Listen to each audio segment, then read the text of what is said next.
Was I horribly wrong about Quant and Hedera? Soz fella, drop the HBAR and Quant shield. I love you, man, but QNT and HBAR aren't pumpy coins. If you're serious about HBAR, then why have you not mentioned how bad the tokenomics are? I'm really debating on dumping my QNT. It's really underperformed this alt run. I hold HBAR and QNT. I agree that HBAR didn't fall a lot this year, but it didn't gain either when every other alt was pumping. You're buying QNT, so you're selling a stable coin to buy another stable coin then? HBAR tokenomics stinks. There is no movement of QNT. I have some, but will not buy more. Who's familiar with Changelly blog? They are really bearish about HBAR. They expect HBAR to go to 10 cents in 2025. QNT is a shit coin. When is HBAR going to pump? I know it won't. There's no hype in them anymore. I hate QNT. Now, after receiving an onslaught of negativity surrounding both of these altcoins, I thought it was about time to straighten out the truth. So, truth is, well, they're bad, no regret buying them. I'm joking. I still hold 500,000 HBAR and 150 Quant, so of course, I don't hate them. If there is one thing I've programmed into my head over the course of time, it's that I don't do anything in crypto unless it completely makes sense. The point being, I don't care what altcoins I get rich from, so long as I just get rich. It's been very concerning for me to see a lot of people out there still making stuff up in the comment section of many different videos, scaring other people away from particularly these two altcoins. Now, whether that's because I haven't made a video in the last week on either one of them, or, whether they haven't moved that much in terms of price, or maybe, just maybe, it's because I make videos on them and that means I must be trying to dump tokens on you. The list goes on. But look, whatever the case may be, there are always haters of every single altcoin and every YouTube channel out there. So the last thing you want to do is drop down to the comment section to satisfy your confirmation bias. I once read the comment sections on every single one of the crypto videos that I used to watch when I first started, and telling you right now, it led me to second guess everything I did. So today, let's dive into HBAR and QNT to silence the haters for at least a couple days. Oh, and by the way, if you appreciate how much effort I put into this video, or if you enjoy the content and want to say a big thank you, hit the like button and subscribe so you can achieve your crypto goal. Be very careful of using the word hater in crypto, by the way, because if there is someone providing genuine criticism towards a project they obviously understand, that's not a hater, nor is that FUD. That's just simply someone who is simply doing what we should all be doing, which is unbiasedly researching our altcoins. We should all try, at least to some degree, to look for the bad in every single one of the coins we want to buy, because that's how we actually prevent losing money. However, it's the people who obviously have no intention to do their own research and just complain about something they've been told by someone else that you really need to be worried about. And let me tell you, most of the time, you won't have someone in the YouTube comment section providing genuine constructive criticism. Constructive and genuine criticism usually comes from places like my Discord, where we have about 2,000 people right now who provide unbiased answers to everything. So you'd be crazy not to come on over. You'll be thankful you did. I can guarantee you that right now. The link will, of course, be down below. So you guys already know, at this point, there's so much I can talk about, and there's endless amounts of comments hating on these projects that I could be here for like 3 hours just talking about HBAR, let alone even Quant. So I'm going to kind of base my research today based on what I tell you guys to do for your own research. And then I'm going to also touch on a few of these comments individually and point out the obvious stuff here. Now, I'm not trying to single anyone out, by the way. This is not a critique per person. This is taking a comment I see a lot and then unfortunately singling someone out in this case, but do not hate if you ever see them in the comments, by the way. So in this video here I made a day ago, right? You'll go broke in 2025 if you can't fix this now. We spoke about some of these research methods, or more importantly, basically how to formulate your, crypto plan moving into 2024 and 2025. This is literally all you have to do, laid out perfectly. People will charge you thousands of dollars for this as a course. Now, one of those such things was the Pumpermentals factor, okay? This was the third thing I wanted you guys to do, and this breaks down again my research method. So this sheet's, by the way, completely available for you all to view and see, and again, the Discord under the Miro board section. This is how I'm going to basically be analyzing these projects today, at least briefly, quickly, and then going into the comments as I mentioned before. So let's begin very quickly here. So Hedera HBAR, what we want to do is look at the narrative, so what the project is known for. This is typically when big money comes into crypto. This is when we have all of them pumping at the same time. When HBAR, for example, and other altcoins, XDC, ADA, they all pump at their biggest point, offset from Bitcoin's biggest pump at the narrative. So this is all layer 1 project. This is what we have to look for, okay, and find. So in this case, HBAR's is layer 1, and its secondary narratives or its sub-narratives is what's called tokenization and payments. This is not the primary narrative, so not what it's instantly known for, but it is things that it might find a future pump from. Again, we're always looking for things that will bring in more demand for the project.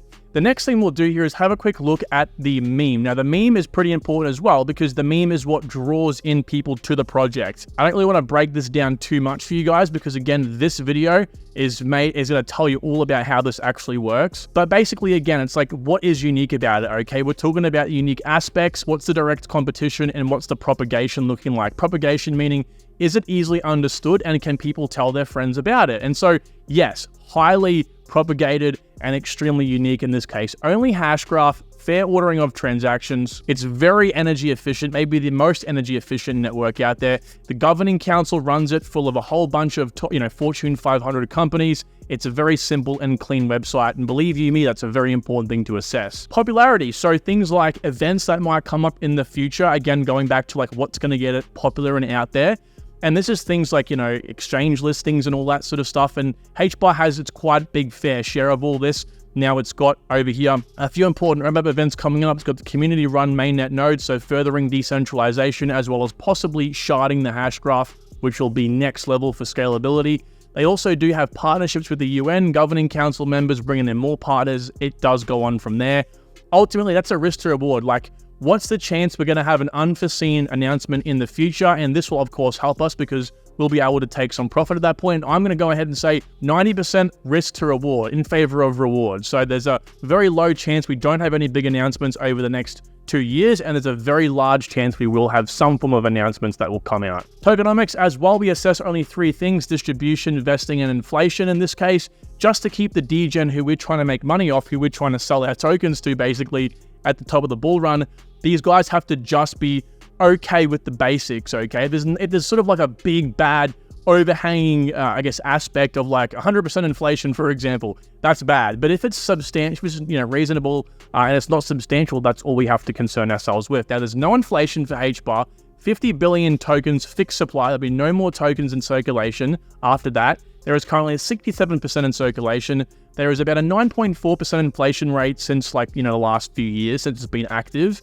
But more accurately, I suspect there'll be about a 6% or so inflation rate over the next coming years. And they also have 22% going to third parties. Now, third parties are basically people who can instantly dump the token. This is the team, advisors, community rounds, and also, of course, the investors. So over here, the team as well, we have to assess the team. Lehman, Bard, and Mans Harmon, very, very important people in the crypto space. Lehman is someone who I look up to a lot. He's a very intelligent man.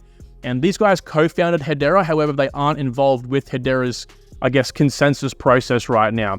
So the consensus process, or effectively how, everything is moving forward, is via the board of directors, governing council, and somewhat with Swirlds. Swirlds has a lot of the development team on them, which is actually where Lehman and Mans currently run. Okay, that's their sort of parent company that created the hash graph. And so, of course, Swirlds has a lot of the employees that formerly were involved with Hedera when Hedera was more centralized.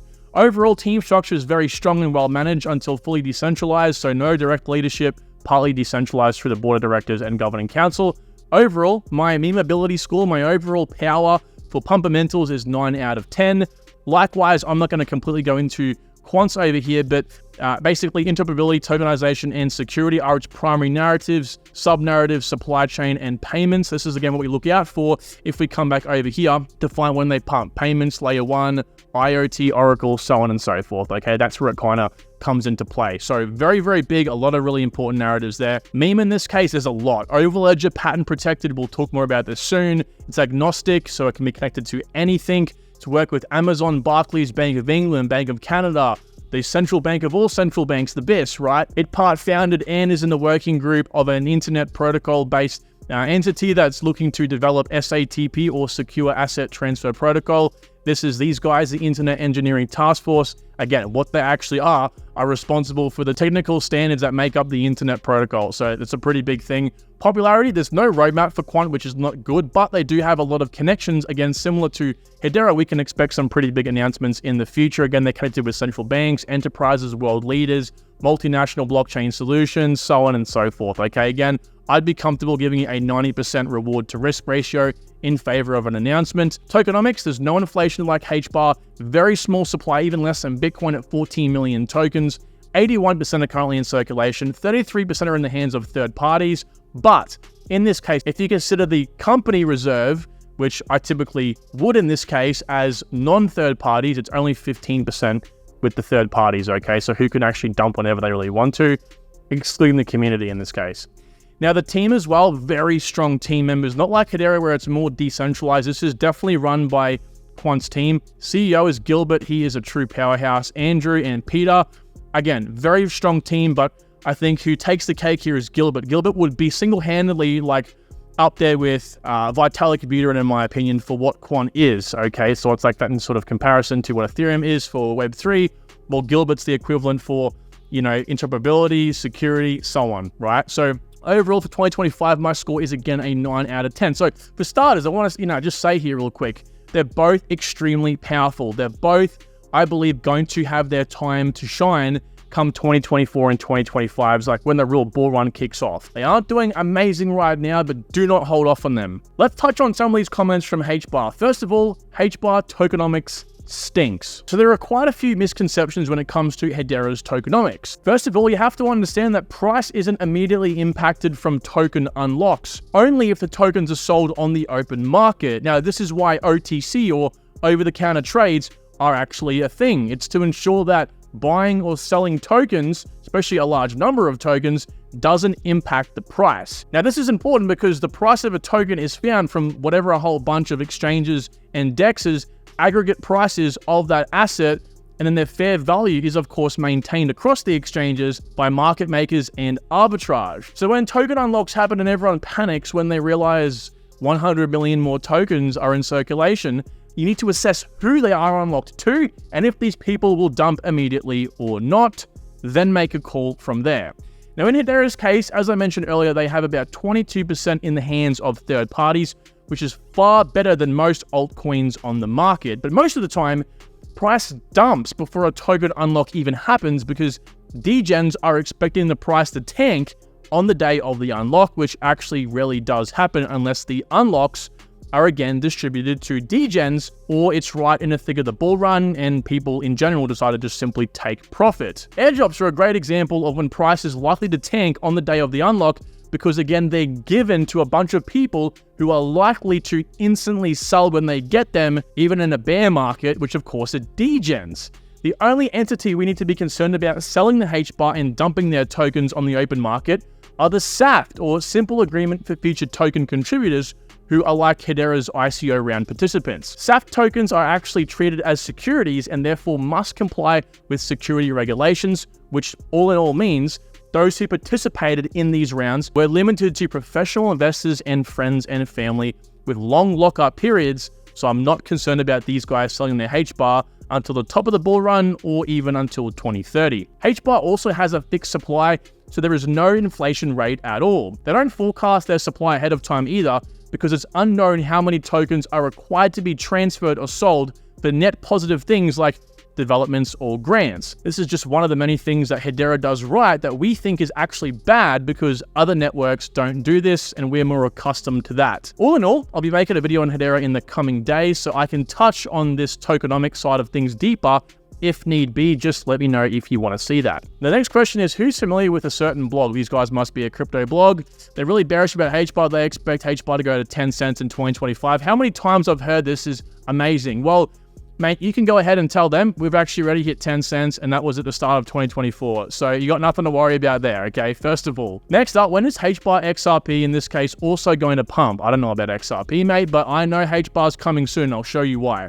I know it won't. They will be left behind, very certain in this case. There's no hype in them anymore. Well, let's have a quick look. So this is Hedera's market dominance chart on TradingView here. Now, The blue lines represent the halvings, okay? So this was back in 11th of May 2020, and you can see HBAR in this case went plummeting after the halving. Now, I don't think this will happen again. HBAR was a lot less known back then, and a lot less known at that fact as well. And from its point down here at 0.27% over here. Now, if Hedera did a similar thing again and fell from the current price down to kind of where it's been touching at a point of support over the past almost 24 months at this point, and there are 9x's from that point, it will achieve a market dominance at its peak of 0.11%. Now remember, this will have to likely happen at a point where all layer ones pump, because that market dominance is quite a lot. So it'll have to be at a point where Hedera is really popping off and really popular. But what we can do in this case is come back here and just plot what we know. Now, what we do know, based on all the news I've touched on, by the way, you want to subscribe because I do daily news on the channel, and it's really been helping even me out with gauging what the market's doing. We know that a lot of these large institutions and most people in the space are predicting an $80,000 Bitcoin and therefore a $3.2 trillion global market cap this year. Now, if we plug 1.1% into 3.2 trillion, that's a 99-cent token. And yes, I've factored in supply. Now, in 2025, right, at a 5 and 7 trillion, we don't really know where it's going to go. I think between 5 and 7 trillion is likely to be where it sits. We will see a $1.45 and $2 HBAR token. So, to answer your question, based on maths, I'm not putting any subjectiveness into this, based purely on market dominance, historically towards down, and also what the big guys are saying. Hedera is going to have a very bullish season. And in fact, the only thing I can see preventing this is that there's really bad FUD. And I think the only thing preventing this from happening is basically if the governing council decided to increase Hedera's supply suddenly. And as for Quant, I'm going to actually answer these questions simultaneously. So one of the comments was, there is no movement in QNT, very similar to HBAR's comment. If it does not move at all, it will be one of the slow movers. I will rather invest where movement is actually happening. I have some, but will not buy any more. And also, I have a question for you. I'm really debating on dumping my QNT. It's underperformed in this alt run.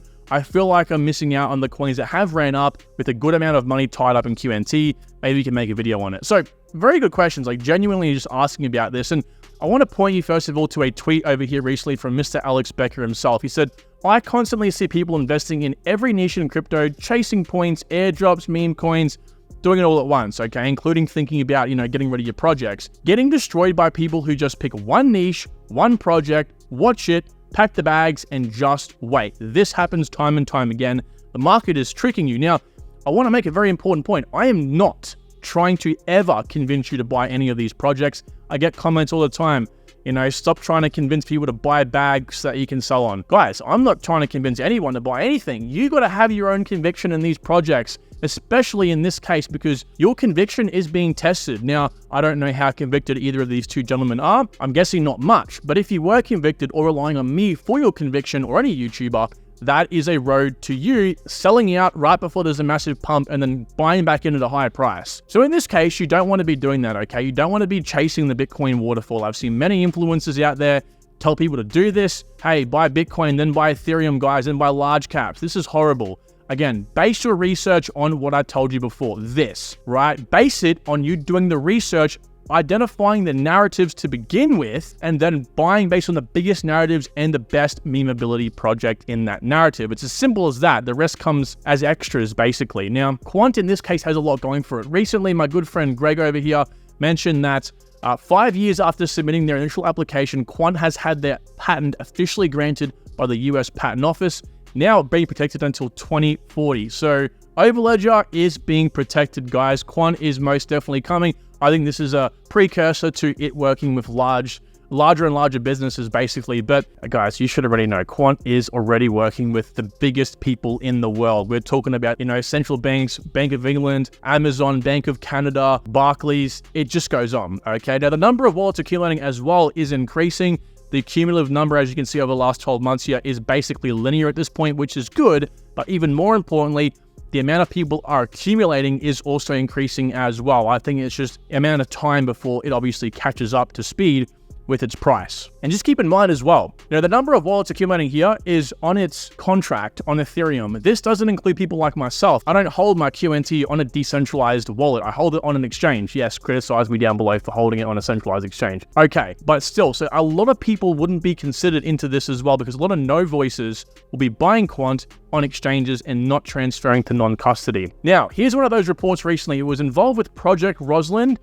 It was called on by the BIS, or Bank of International Settlements. Again, the central bank of all central banks. It's got like 67 central banks, including Bank of Australia under its wing. It worked with Amazon, Bank of Canada, Barclays, MasterCard to facilitate central bank digital currencies, wholesale and retail transfers. This was massive. Now, I can go over its, connection with LACchain. Basically, it is the infrastructure for blockchain in Latin America. There's a whole bunch of other things as well. Also, again, it's in the working group of SATP, or the Secure Asset Transfer Protocol, who is, again, involved with the Internet Engineering Task Force, or the guys responsible for the technical standards that make up the Internet Protocol. This will all come out in the bull run, right? Quant right now is suppressed. Now, I don't know why it's suppressed. I couldn't tell you that for certain. It hasn't 2, 3, 4, 5x like other projects out there.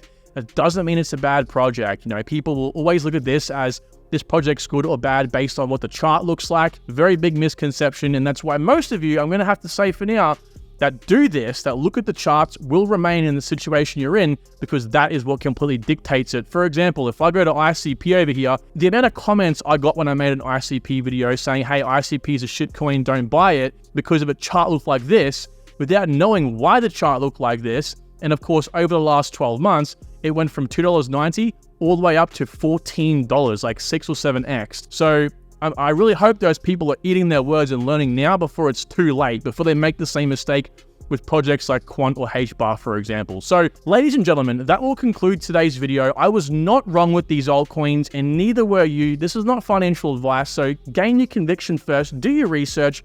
I've done as much as possible to lay it all out for you, so please use it while you can. Thanks so much, guys. Talk to you all soon. Take good care. Bye.